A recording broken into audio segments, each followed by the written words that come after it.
And JK flip flop is sequential base flip flop और extended latch बोला जाता है। यहाँ लिखा नहीं बट एक्सटेंडेड लैच।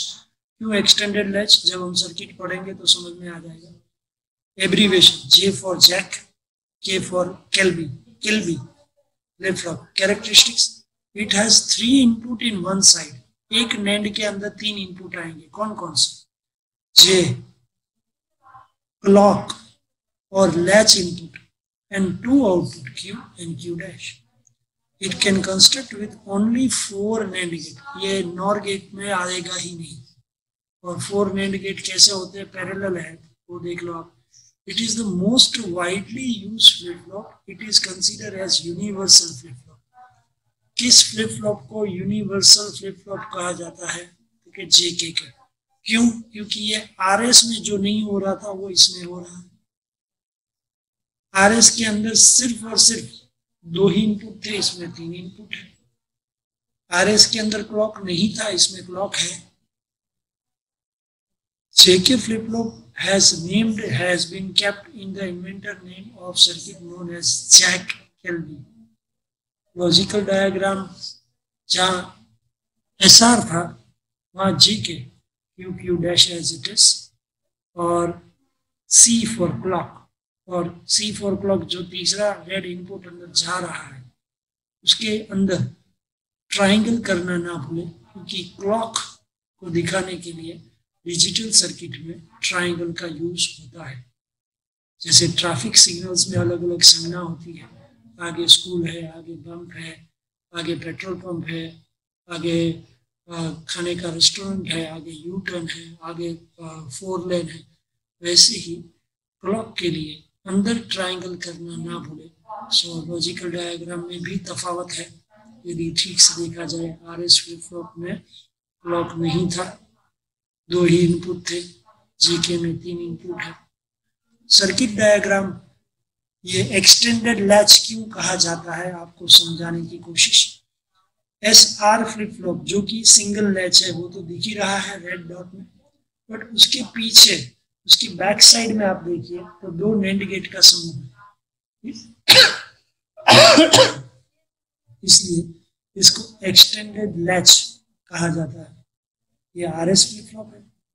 यहाँ से जो क्यू और क्यू डैश आया, आप आराम से देखिए, ये जो क्यू डैश है वो यहाँ से निकल के इसमें एज इनपुट गया, जे गया, ये गया और क्लॉक का गया। इसीलिए जब मैंने कैरेक्टरिस्टिक्स पढ़ी थी तब मैंने आपको बोला था कि एक नैंड में 3 इनपुट है। हो गया, जे में क्यू डैश आ रहा है, ये रहा, जे खुद आ रहा है और क्लॉक आ रहा है। सेम लाइक दिस, के में क्यू आ रहा है, ये देखो क्यू में से ये नीचे गया और इधर दिया, क्लॉक का सिग्नल भी आ रहा है। Toggle leading on the edge of clock signal. यहाँ क्लॉक बहुत काम की चीज है। ट्रूथ टेबल बहुत अच्छी तरह से समझिए, क्योंकि ट्रूथ टेबल समझा नहीं तो कुछ नहीं समझा आपने। So let me go to the truth table.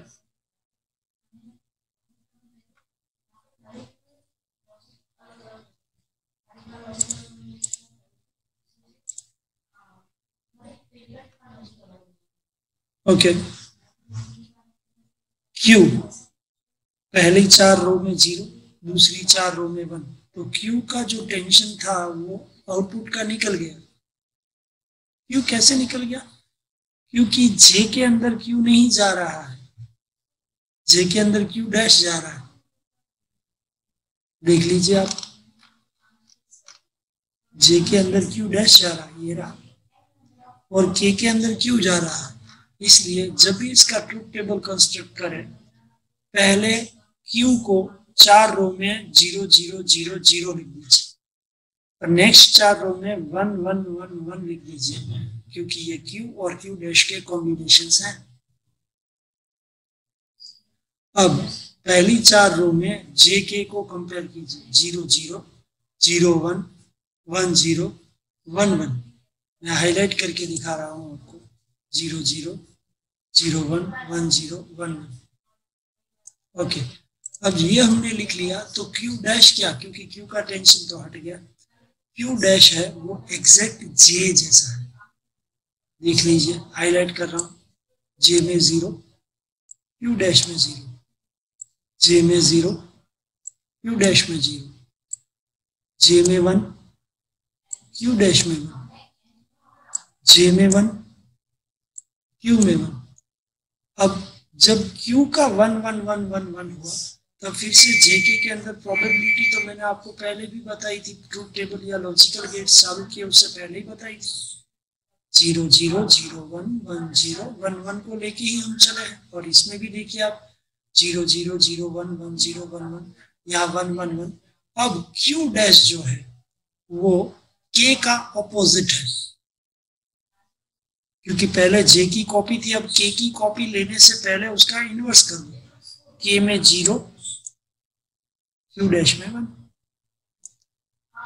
के में 1, क्यू डैश में 0, के में 0, क्यू डैश में 1, के में 1, क्यू डैश में 0। ट्रूथ टेबल को अंडरस्टैंड करने के लिए आपके सामने जे की प्रोबेबिलिटी ऑफ जे और के इनपुट है, इसलिए इसकी प्रोबेबिलिटी क्या हो रही है, 0 0 0 1 1 0 1 1।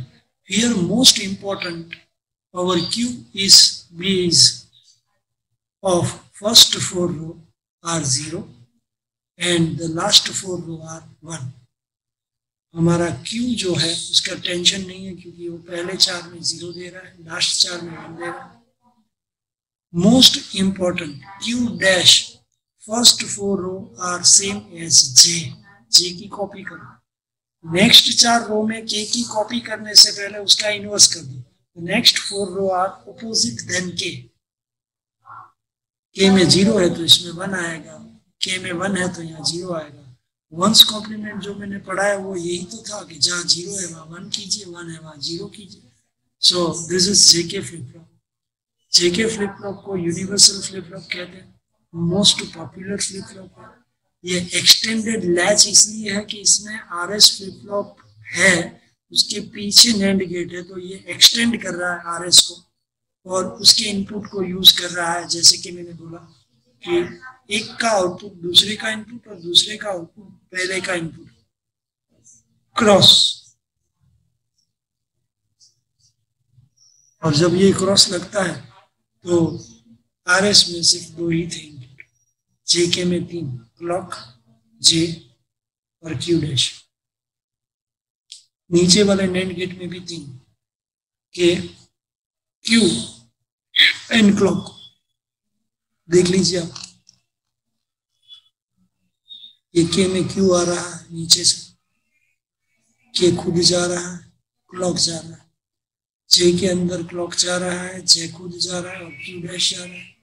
इसीलिए क्यू का टॉगलिंग होना बहुत जरूरी है। इसीलिए ट्रूथ टेबल में हमने विदाउट मिस्टेक पहली 4 रो में क्यू में 0 0 0 0 0 रख दिया और के वाली रो के अंदर हमने 1 1 1 क्यू का रख दिया, और बाद में जब क्यू डैश की बारी आई तो हमने जे की कॉपी कर दी, और जब क्यू 1 है और क्यू डैश लिखना हुआ तब हमने के का ऑपोजिट लिख दिया। So this is JK flip flop. Thank you so much for JK Flip Flop, friends.